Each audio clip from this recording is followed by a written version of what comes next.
نعمتیں بانٹتا جے سمت وہ ذیشان گیا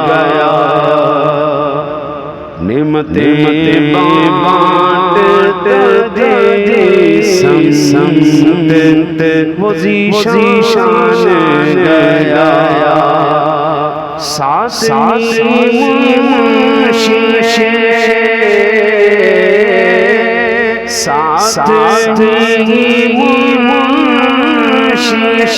رحمت کا قلم دان گیا نعمتیں بانٹتا جے سمت وہ ذیشان گیا اور انہیں جانا انہیں مانا نہ رکھا غیر سے کام انہیں جانا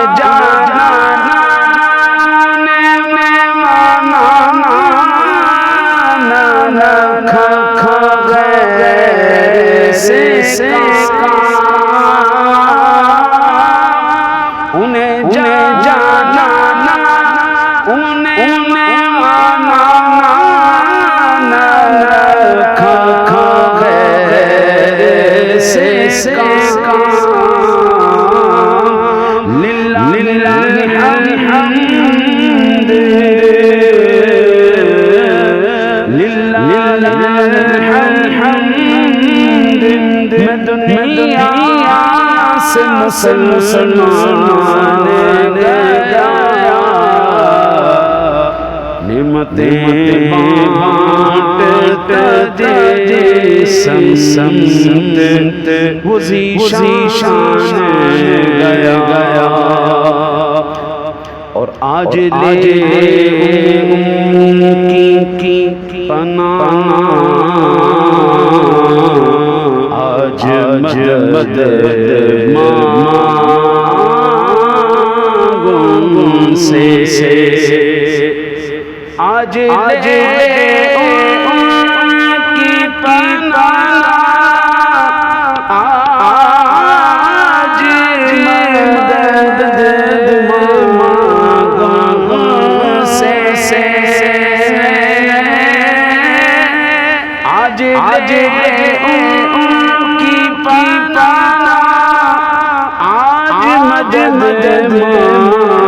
مانگوں سے پھر نہ مانیں گے پھر نہ مانیں گے قیامت میں گرگمان گیا نعمتیں بانٹتا جے سمت وہ ذیشان گیا جان و دل وہ شوق رد سب تو مدینے پہنچے جان و دل ہو سب مدینے پہنچے جان و دل ہو سب مدینے پہنچے تم نہیں چلتے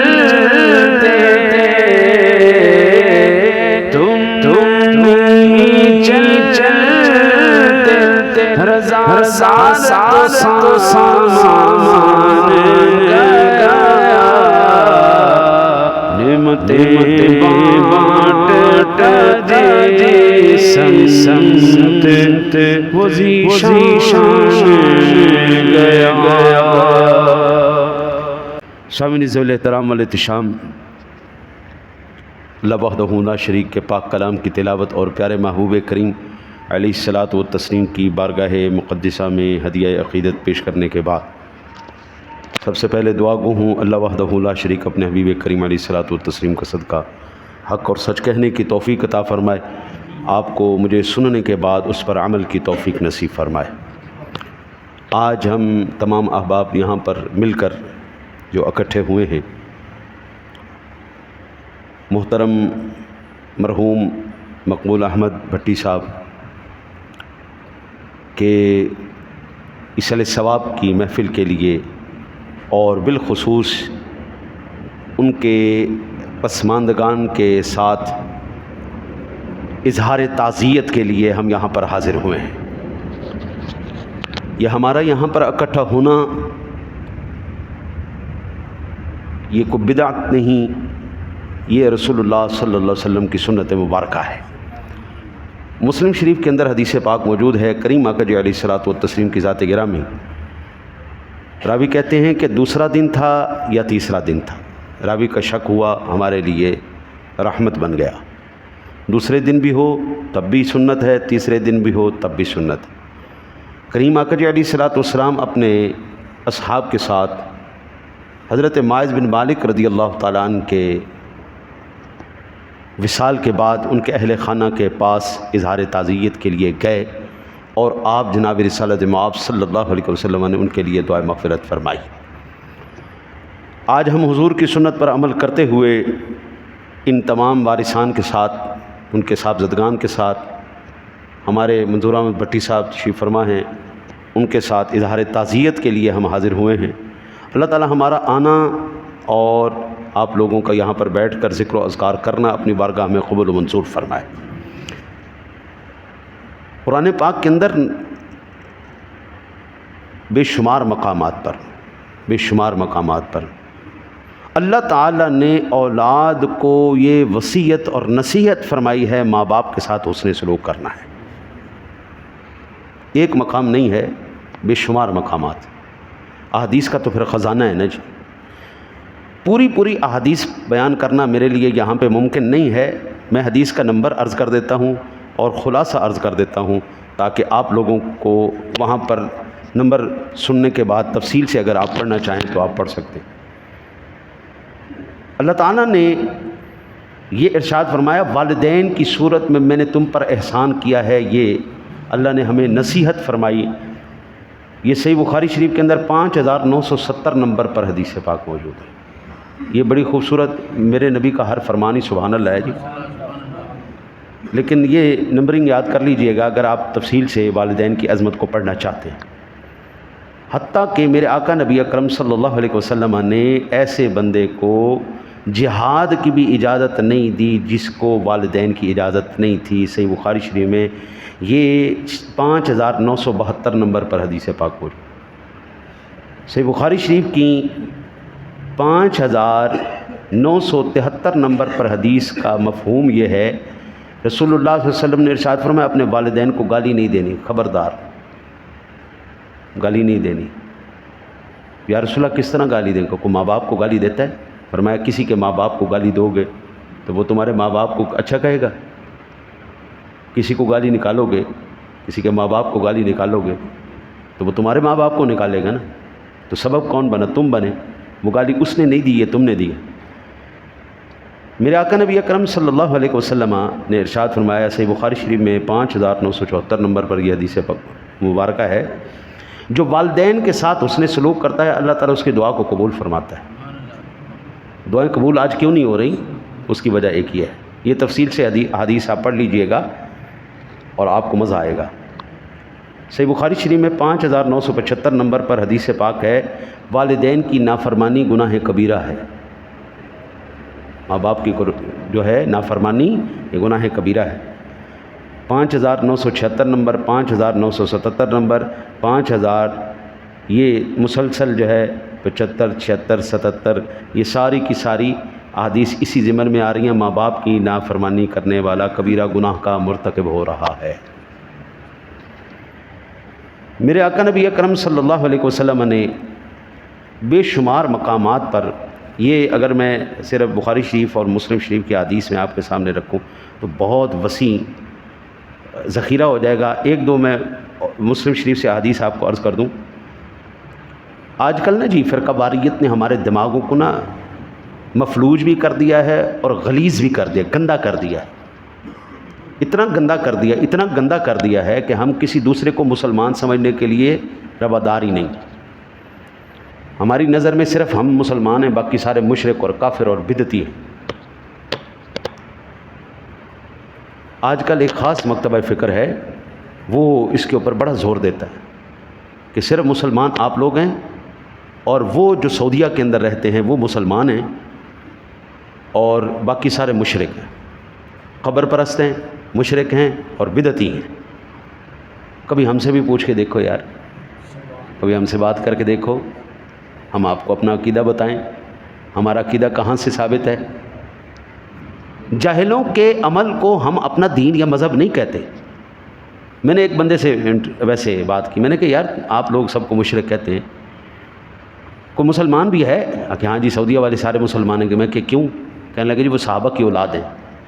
میں نے کہا اچھا ماشاء اللہ، بڑھیا، آپ کی اچھی آبزرویشن ہے، صحابہ کی اولاد ہے اس لیے وہ مسلمان ہیں. مجھے قرآن کچھ اور بتا رہا ہے. قال یا نوح انہ لیس من اہلک انہ عمل غیر صالح. اے نوح یہ تیرا بیٹا نہیں ہے کیونکہ اس کے اعمال اچھے نہیں ہیں. اس مرتبہ حج ہوا، 1000 بندہ مرا، 1000 بندہ حجی شہید ہوا صرف بد نظمی کی وجہ سے.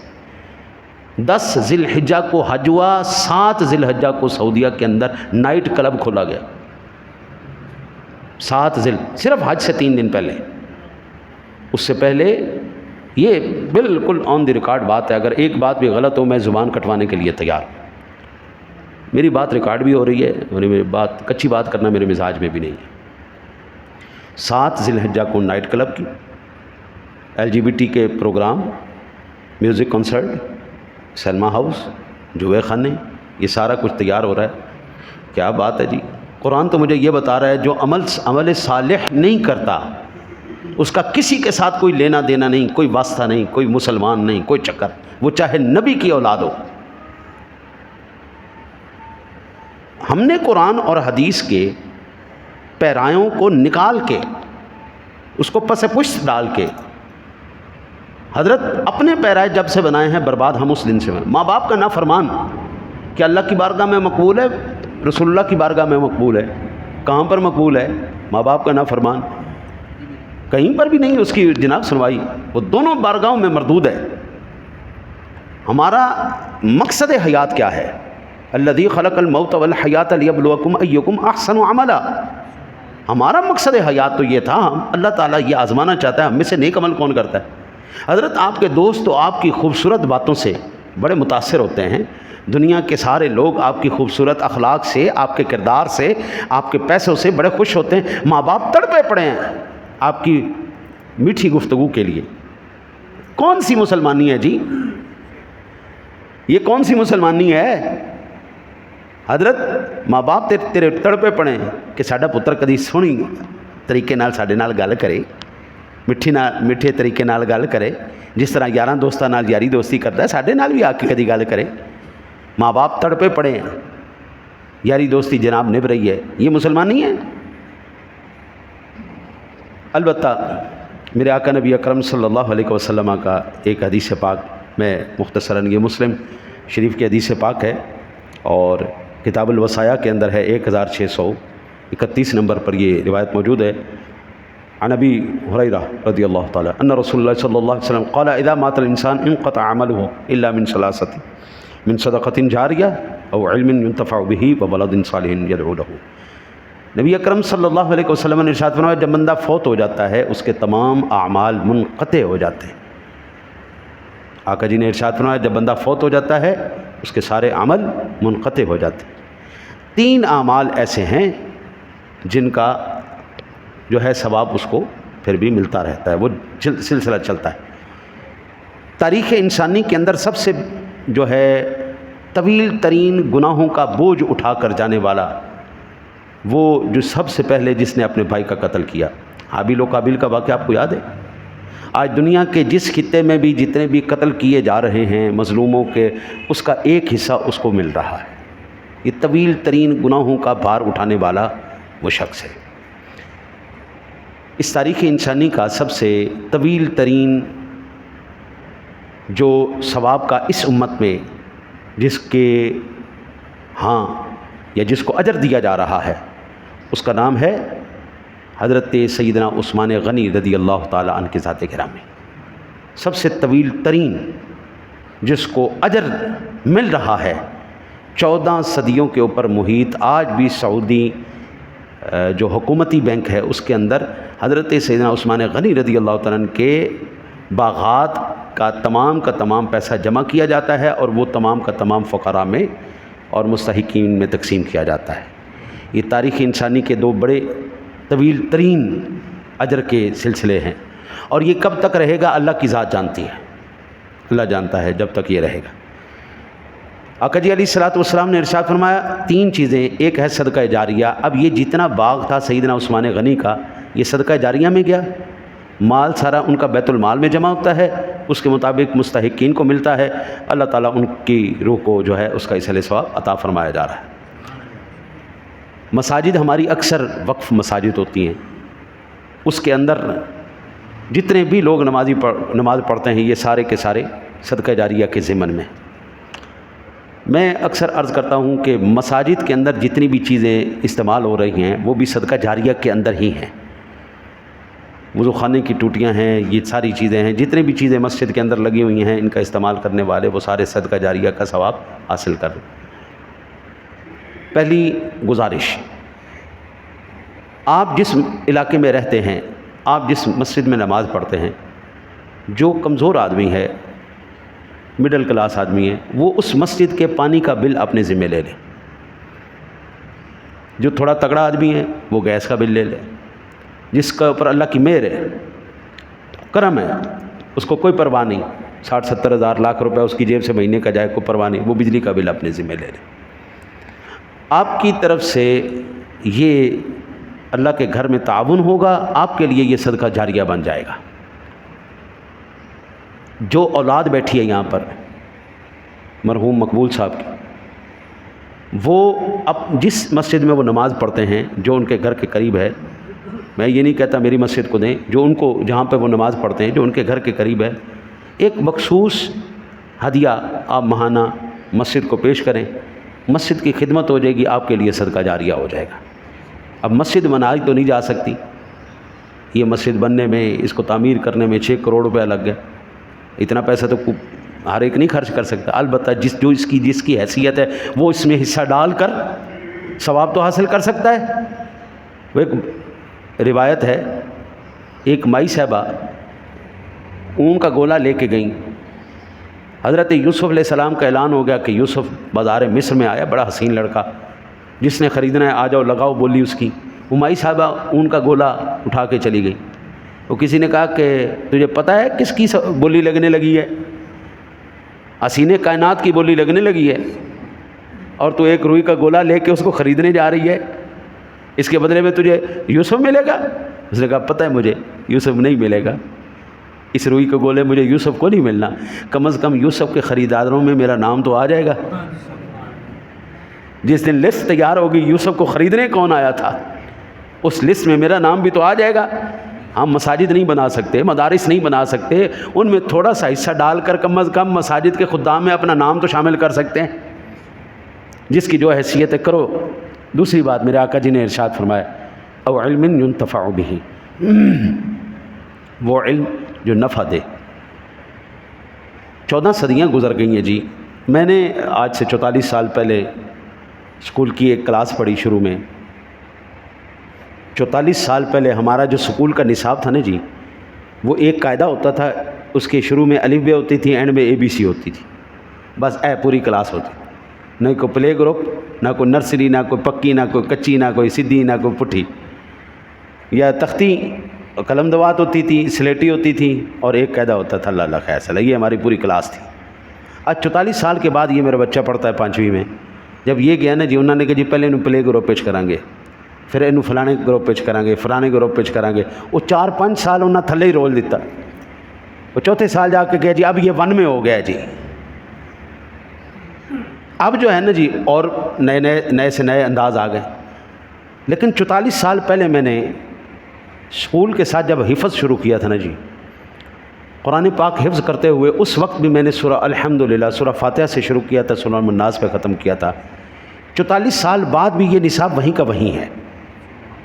44 سال میں میرے اسکول کا نصاب، اب میں یونیورسٹی میں پڑھاتا ہوں اور بچوں کو پڑھاتا ہوں. بچے بیچارے ہم کوشش تو بڑا کرتے ہیں ان کے دماغوں میں ڈالنے کے لیے کہ عربی لینگویج ان کے دماغ میں آ جائے، لیکن وہ بیچاروں کے ذہنوں میں بڑی مشکل سے فیڈ کرنا پڑتا ہے. وہ نصاب اتنا لینتھی ہو گیا ہے، حساب کتاب اتنا وسیع ہو گیا ہے، وہ بیچارے اب اتنا نہیں سمجھ سکتے. البتہ جتنا زور لگاتے ہیں لگا لیتے ہیں. 44 سال پہلے کا نظام 44 سال بعد کا نظام زمین و آسمان کا فرق ہے. 44 سال پہلے بھی قرآن وہی قرآن تھا، 44 سال بعد قرآن بھی وہی قرآن. اللہ رسول کا نظام نہیں بدلا جی، نصاب نہیں بدلا. 44 سال پہلے ہم نے پڑھا، صرف یہ 44 سال کا 1400 سال پہلے جس طرح رسول اللہ صلی اللہ علیہ وسلم نے فجر کی نماز میں سورہ فاتحہ شریف سے ابتدا فرمائی، آج میں نے بھی اسی طرح حضور کی سنت پر عمل کرتے ہوئے سورہ فاتحہ شریف سے قرآن شروع کیا. اس کے بعد کملی والے نے جو تلاوت فرمائی، ہم نے پھر حضور کی نقش قدم پر چلتے ہوئے ہم نے بھی قرآن کی تلاوت کی. 14 صدیاں پہلے بھی نصاب ہمارا وہی تھا، 14 صدیاں بعد بھی ہمارا نصاب وہی تھا. یہ ہے علم نافع.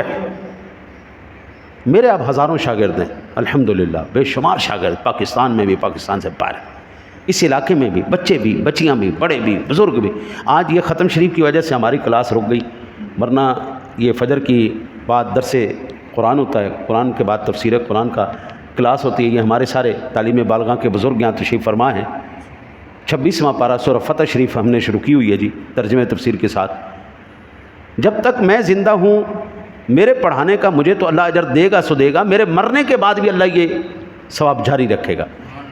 میں نے آج سے 44 سال پہلے جب اپنے اساتذہ سے پڑھا تھا، آج میں جو آپ کو اللہ کے حبیب کا فرمان سنا رہا ہوں، اللہ کا قرآن سنا رہا ہوں، سب سے پہلے اللہ ان کو ثواب عطا فرما رہا ہے، اس کے بعد میرے نامہ اعمال میں آ رہا ہے. یہ ہے علم نافع. آپ اگر کر سکتے ہیں سبحان اللہ، نہیں کر سکتے تو اللہ تعالیٰ آپ کو ہمت عطا فرمائے ایسا علم نافع بھی آپ. میں اکثر عرض کرتا ہوں، میں نے یہ میرے ساتھی تشریف فرمائے سارے، ادھر بھی تشریف فرمائے، ادھر بھی تشریف فرمائے. ان لوگوں کو میں نے نماز جنازہ سکھائی ہے، جماعت کے ساتھ سکھائی ہے. میرے بچے جو ہیں جو کلاس میں پڑھتے ہیں وہی سارے نماز کے فرائض، واجبات، شرائط. ابھی ہم جب تلاوت کر رہے تھے کچھ ساتھی منع کر رہے تھے، بھئی ابھی نہ پڑھو، سوال کا وقت آ گیا. یہ کیوں ہوتا ہے؟ یہ جب ہم کبھی کبھی نماز پڑھیں، یہ اس وقت ہوتا ہے. آپ جتنا مرضی ان کو سمجھا لیتے ان کو سمجھ میں نہیں آنی تھی. ایک بندہ 365 دنوں کے اندر 3 دن نماز فجر پڑھے، اس کو کیا پتہ چلے گا بیچارے کو کہ زوال کا وقت کیا ہوتا ہے، وقت کا اختتام کیا ہوتا ہے، وقت کی ابتدا کیا ہوتی ہے؟ نہیں پتہ نا. صرف یہ نماز کے ساتھ نہیں، نماز جنازہ کے ساتھ جو ہم زیادتی کرتے ہیں کہ بلا یہ ہمارے لیے لمحہ فکریہ ہے. یہ میرا بیٹا بیٹھا ہے، BSc کر رہا ہے، فائنل ایئر ہے اس کا ہے. اس کو میں نے خود قرآن پڑھایا، تلاوت سکھائی، تجوید سکھائی، اس کو دین سکھا رہا ہوں. اس بچے کو میں نے وصیت کیا، بیٹا میرا جنازہ تو نے پڑھانا ہے. اس کو جنازہ سکھایا، سارا کچھ کروانے کے بعد میں باپ ہوں، جس دن میری میت چارپائی پہ پڑی ہوگی میرا بیٹا جنازہ پڑھائے گا، خدا کی قسم سر سے لے کے پیروں تک وجد آ جائے گا.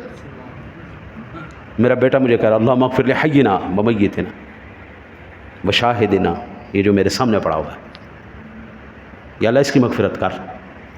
بیٹے کے منہ سے اس دن، میرے باپ آج سے 25 سال پہلے فوت ہوئے، میرے والد گرامی. ایک زمانہ ہو گیا مجھے جنازہ پڑھاتے ہوئے. جو کیفیت میرے باپ کے جنازے پر میری ہوئی تھی وہ بعد میں دوبارہ کسی جنازے پہ نہیں ہوئی. میرا باپ جس دن فوت ہوا میرا پورا جسم ایسے کانپ رہا تھا. حافظ قرآن تھا، عالم دین تھا، زبان لڑکھڑا رہی تھی میری، بولا نہیں جا رہا تھا. وہ ایک شدت غم کی کیفیت تھی. اللہ تعالیٰ کو یہ چیز چاہیے، عاجزی چاہیے، انکساری چاہیے، خوف چاہیے، اللہ سے ڈر، تقوی اختیار کر اور ڈرتے ہوئے، کانپتے ہوئے التجا کر، اے اللہ میری بھی مغفرت کر، میرے باپ کی بھی مغفرت کر. جو موجود ہیں. حضرت جس وقت وہ اس کیفیت میں بولے گا سبحانک اللہم وبحمدک، جب وہ بولے گا اللہم صلی علی محمد، جب وہ بولے گا اللہم اغفر لحینا ومیتنا، ایمان سے بتاؤ اللہ کی رحمتیں اتریں گی یا نہیں اتریں گی؟ ہم زیادتی کرتے ہیں اپنے جو ہے نا فوت شدگان کے ساتھ. شرم و شرمی ہم کھڑے سارے ہوتے ہیں اللہ اکبر. پڑھنا کیا ہے نہیں پتہ مجھے، میں نے کبھی سیکھنے کی کوشش نہیں کی. کم از کم یہ علم سیکھا تو جا سکتا ہے نا. حضرت آپ ایک دن کھڑے ہیں، آپ کے سامنے مسلمان بھائی ہے، آخری اس کا دیدار ہے، اس کے نماز جنازہ، آپ صرف اس کو دعا دے سکتے ہیں اور کچھ نہیں کر سکتے اس کے ساتھ، اور جاتی مرتبہ آپ دعا بھی نہیں دے رہے. ایمان سے بتاؤ زیادتی ہے یا نہیں ہے اس کے ساتھ؟ جب آپ کسی مسلمان بھائی کے ساتھ زیادتی کرتے ہو، پھر یہ زیادتی تمہارے اپنے فوت شدگان کے ساتھ بھی ہوتی ہے. پھر آگے باپ کی میت تو پڑی ہوتی ہے، لیکن بیٹا اللہ مغفر لحینا نہیں کہتا. وہ زیادتی اپنے باپ کے ساتھ بھی کر رہا ہے، اپنی ماں کے ساتھ بھی کر رہا ہے، اپنے ساروں کے ساتھ کر رہا ہے. یہ زیادتی بڑی خطرناک زیادتی. یہ چیزیں مرنے سے پہلے سیکھ لیں گے نا، یہ علم نافع میں آئیں گی. اپنی اولاد کو سکھا دیں گے نا، علم نافع میں آئیں گی. قرآن سکھائیں. یہ میرا سب سے چھوٹا بیٹا ہے، وہ میرا سب سے بڑا بیٹا ہے. ان کے درمیان 3 بیٹیاں ہیں. ایک حسن نعت میں پاکستان لیول پہ مقابلہ جیت چکی ہے، ایک حسن خیرات میں جیت چکی ہے. میری بیوی ہے، میرے بچیاں ہیں، وہ بچیوں کو قرآن پڑھاتی ہیں. میرا بچہ ہے، میرے ساتھ بیٹھ کے بچوں کو قرآن پڑھاتا ہے. ادھر سے لے کے میری بیگم تک سب کو قرآن میں نے پڑھنا سکھایا ہے. آؤ ادھر. اب میں زندہ رہوں، میں مر جاؤں، میرے لیے میٹر ثواب کا جاری ہو چکا ہے. جب تک یہ قرآن پڑھتے رہیں گے، دین پڑھاتے رہیں گے. میں نے کہا ٹھیک ہے، تو یونیورسٹی پڑھنا ہے تو پڑھ، لیکن ایتھے بیٹھ کے قال رسول اللہ بھی کر، قرآن بھی پڑھ، قرآن بھی پڑھا. دین کے ساتھ ایسے تعلق رہے گا نا حضرت، تو ہمارے ماں باپ کی روحیں بھی خوش ہوں گی. ایک علم نافع کی ایک اور بھی مثال میں عرض کروں. جتنی اولاد بیٹھی ہوئی ہے مقبول صاحب کی، وہ ساری غور سے سنیں. ہر روز فاتحہ کہنا آپ کے لیے ممکن نہیں ہے، ہمارے لیے ممکن نہیں ہے، مصروفیات. ایک گزارش ہے، نماز پڑھنا شروع کر دو. نماز پڑھنا شروع کر دو. ہر روز نماز کے اندر اللہ تمہاری زبان سے خود ہی نکلوا دے گا ربنا اغفر لی ولوالدی. آپ نماز پڑھنا شروع کر دیں، بس ایک کام. رہی دنیا کمانا، میرے بابو اس دنیا کے اندر قارون دنیا کا سب سے امیر ترین شخص گزرا ہے. باقی جتنے بھی ہیں وہ سارے اس سے نیچے ہی ہیں. قارون بھی یہیں پہ خزانے چھوڑ کے گیا. ساری دنیا کے جتنے بھی بڑے بڑے مالدار تھے وہ یہیں چھوڑ کے گئے. سلطان العارفین رحمۃ اللہ تعالیٰ علیہ سلطان بہو، وہ کہتے ہیں لوگ قبردہ چارہ کرسن، لوگ قبردہ چارہ کرسن لہد بنامن ڈیرا ہو. ہم اپنی میتوں کو، ہمارے باپ، میرے باپ، میں اپنی بات کر دوں، میرے والد گرامی نے جو اپنے پیسوں سے مکان خریدا تھا، ہم نے ان کو ان کی بیٹھک میں یا ان کے بیڈ روم کے اندر نہیں دفنایا، ہم نے ان کو میانی صاحب میں دفنایا. کوئی بھی بچہ ایسا نہیں ہوتا، ہمارے باپ کے پیسے کا مکان ہے، اس نے خریدا ہے، ہم اس کو اس کے بیڈ روم میں، چلو نہیں بیڈ روم میں نہیں، بیٹھک میں دفنا دیتے. نہیں دفناتے. لوگ قبردہ چارہ کرسن. چلو جی جلدی کرو، جلدی غسال کو بلاؤ، غسال کو بلاؤ، جلدی کرو، غسال کو بلاؤ، غسل دیں، جلدی کریں، جلدی کریں. بندہ ساری زندگی نام کی خاطر لڑ کے مر گیا. اب نام کوئی نہیں لے رہا. زید صاحب لیٹے ہوئے، جی زید صاحب کو غسل دینے والا بلایا، نہیں، میت کو غسل دینے والا بلاؤ جی، میت کو غسل دینا ہے جی، میت کو غسل دینا ہے جی. بندہ ساری زندگی مکان کی خاطر، رہائش کی خاطر لڑتا مر گیا. پہلا نام، وہ سب سے پہلے وہ نام گیا، وہ نام زید عمر بکر، وہ کوئی نہیں رہا. اب میت ہو گئی. وہ امیر کی ہے، وہ غریب کی ہے. کوئی نہیں کہتا سر پڑے ہوئے، میت پڑی ہوئی ہے، غسل دینا ہے. گھر میں نہیں رکھنا. اٹھاؤ جی، گورگن کو بلاؤ جی، جاؤ جی قبر کتنے کھولنی ہے جی، جلدی کرو. لوگ قبردہ چارہ کرسن لاد بناون ڈیرا ہو. بھائی تجھے قبرستان میں ہی چھوڑنا. مٹھی بھر مٹی دی پاون، منہا خلقناکم وفیہا نعیدکم ومنہا نخرجکم تارۃ اخری. مٹی دے دو جی، مٹی دے دو، مٹی دے دو جی، مٹی دے دو. مٹھی بھر مٹی دی پاون ڈھیر کرن اچیرا ہو. قبر وڈی ساری بنانی ہے. یہ میری ماں دی قبر ہے، یہ میرے باپ دی قبر ہے، اچھی اچھی کر کے بنانی. مٹھی بھر مٹی دی پاون ڈھیر کرن اچیرا ہو. دے درود گرام لاون. فاتحہ آکھو جی، فاتحہ آکھو جی. فاتح آخری جی چلو دے درود گھراں وال آمن تے ککن شیرا شیرا ہو. ایک دن 2 دن 3 دن دائیں مار کے دنیا روندی ہائے ہائے میری ماں گئی میرا پیو گیا. تے ککن شیرا شیرا ہو او ذات ربے دی بے پرواہ بہو نہیں امنا باج نبیڑا. حضرت عمل اچھے تھے تو وہ جنت کا باغ ہے, تمہاری ضرورت ہی نہیں ہے جناب. تم اس کے لیے فاتحہ کہو نہ کہو, وہ اپنے اعمال کے سر پر اپنی قبر کو جنت کا باغ بنا چکا ہے. اور اگر وہ شامت اعمال کی وجہ سے کچھ بھی نہیں کر کے گیا دنیا میں تو حضرت وہ قبر جنت کا باغ نہیں ہے, وہ پھر کچھ اور ہے. امام اہل سنت کہتے ہیں لحد میں عشق رخ شاہ کا داغ لے کے چلے, اندھیری رات سنی تھی چراغ لے کے چلے. اوے بندہ خدا عشق رسول کی شمع جلا لے, قبر میں کسی وابڈا والے نے کوئی کنیکشن کوئی نہیں دینا, اوتھے عمل کم ہونے. یہ دنیا دل چار دیاڑے پھر مٹی دی ڈیری ہے جی. میرے آقا نبی اکرم صلی اللہ علیہ وسلم نے آخری بات کی وولد صالح یدعو لہ. آقا کریم علیہ الصلوۃ والسلام نے فرمایا پھر اولاد صالح, وہ جو اس کے لیے دعائے مغفرت کرتی. میں ہر ایک بیٹے سے یہاں پر جو میرا 80 سال کا بیٹا اپنے ماں باپ کا بیٹا بیٹھا ہے اس سے بھی مخاطب ہوں, جو یہ 10 سال کا بیٹا بیٹھا ہے اس سے بھی مخاطب ہوں. اپنے ماں باپ کے رزق حلال کے لقموں کی لاج رکھو, نماز پڑھنا شروع کرو. میرے یقین کے مطابق, میرے حسن ظن کے مطابق آپ کے ماں باپ نے آپ کو رزق حلال کھلایا ہے. اس رزق حلال کا لقمہ ایک پیدا کرنے کے لیے, ایک اکٹھا کرنے کے لیے کتنی تکلیف اٹھانی پڑتی ہے, یہ جو باپ ہے وہ جان سکتا ہے, ابھی بیٹا نہیں جان سکتا. جس دن آپ باپ کی منزل پہ آئیں گے آپ کو پتہ چلے گا کہ ایک لقمہ حلال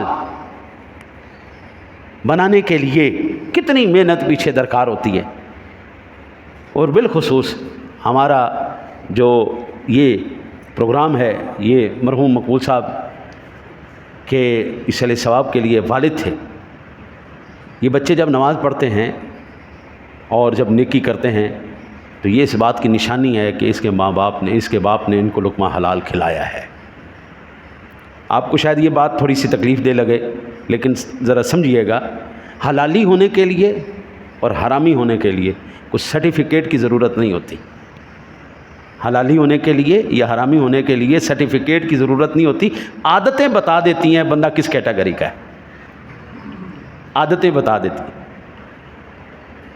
ماں باپ نے حلال کھلایا نا, بچہ تمیزدار ہوگا, بچہ ادب کرنے والا ہوگا, بچہ قرآن حدیث پڑھنے والا ہوگا, بچہ نماز پڑھنے والا ہوگا, بچہ حلال کمانے والا ہوگا, بچہ محنت کرنے والا ہوگا. یہ سب حلال کی نشانیاں ہیں. اور اگر اس کے برعکس ہے, لچا لفنگا لونڈا لپاڑا, یہ سارے پروگرام اس کے ہوں گے. آج ہم امریکہ کو گالی دیتے ہیں, امریکہ نے تباہی مچا دی تھی, امریکہ نے تباہی مچا دی تھی. مجھے ایمان سے بتائیں دکانوں پہ کون سا امریکہ بیٹھا ہوا ہے؟ دودھ میں ملاوٹ امریکہ کر رہا ہے, دالوں کے اندر ملاوٹ امریکہ کر رہا ہے, چاولوں کے اندر ملاوٹ امریکہ کر رہا ہے, جھوٹ امریکہ بول رہا ہے, سود امریکہ کھا رہا ہے, شرابیں امریکہ پی رہا ہے, زنا امریکہ کر رہا ہے, بچیوں کو امریکہ چھیڑ رہا ہے. سارا ہمارے لاہور کے اندر ہو رہا ہے نا. یہ زیادتیاں, یہ ظلم کون کر رہے ہیں؟ حضرت عادتیں بتا دیتی ہیں کس کیٹیگری کا بندہ ہے. ہم ٹھیک ہے کسی کو کہہ دیں یہ ہے ایسا, یہ ہے ایسا, لیکن نہیں.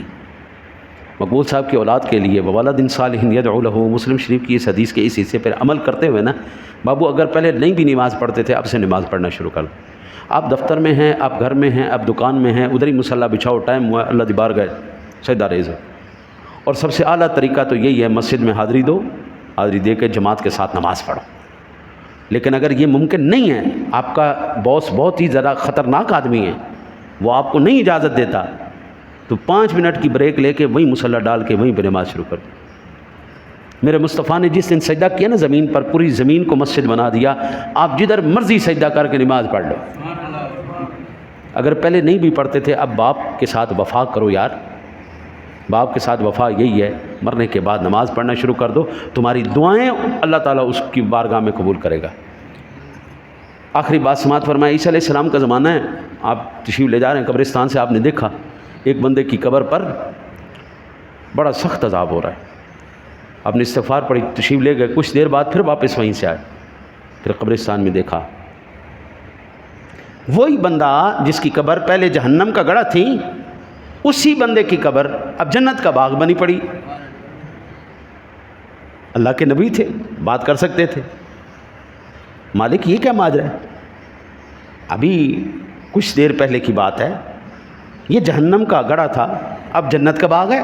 فرمایا اس کا چھوٹا سا بچہ تھا، اس نے آج پہلی مرتبہ کہا ہے بسم اللہ الرحمن الرحیم، مجھے رحمان الرحیم کہا ہے، میری غیرت گوارا نہیں کرتی بیٹا تو مجھے رحمان الرحیم کہے اور میں اس کے باپ کے اوپر عذاب کروں، لہذا میں نے اپنی رحمت کے صدقے اس کو بخش دیا۔ شاید اگر زندگی میں کہیں کوئی ایسی غلطی ہو گئی جو قابل گرفت ہو، آپ جب کہیں گے الحمدللہ رب العالمین الرحمن الرحیم مالک یوم الدین، بڑے بیٹے سے لے کے چھوٹے بیٹے تک سب کے لیے، اپنے ماں باپ کے لیے نماز پڑھنا شروع کرو، شاید تم اس کو رحمان الرحیم کہو اور وہ تمہاری زبان کی لاج رکھتے ہوئے تمہارے ماں باپ کی مغفرت کرتے، اور اگر وہ بخشے ہوئے لوگ ہیں تو اللہ ان کے درجات کو بلند کر دے گا، ان کا گریڈ اپ کر دے گا۔ اللہ سے دعا ہے اللہ تعالیٰ آپ کو مجھے عمل کی توفیق عطا فرمائے۔ اعوذ باللہ من الشیطان الرجیم۔